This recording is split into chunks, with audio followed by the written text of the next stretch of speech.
One sentence, two completely different stories.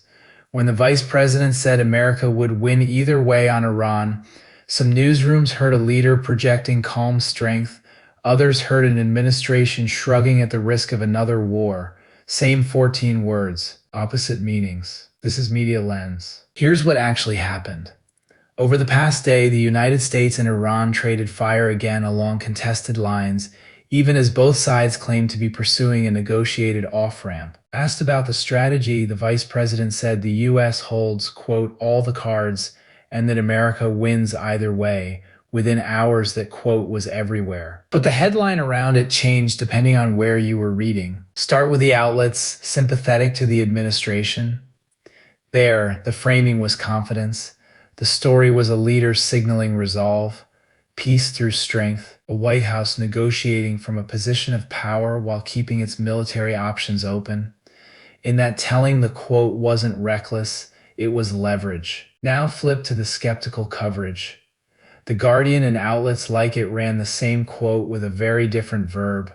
Vance claims the U.S. holds all the cards. That single word, claims, reframes the entire sentence as a boast to be doubted rather than a fact to be reported. The emphasis shifted to renewed fighting, to red lines being tested, to the worry that wins either way really means the administration is comfortable with escalation. And then there's the regional press, watching a parallel story unfold next door, a separate deal requiring Hezbollah to disarm, protests filling the streets of Beirut. For those readers, American confidence and regional instability aren't two stories, they're the same one.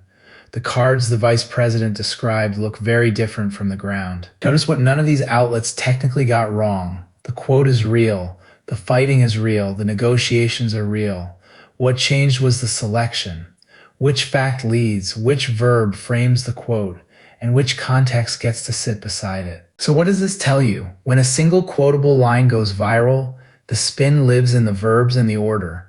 Says versus claims. Strength versus shrug. Watch whether the headline leads with the negotiation or the gunfire.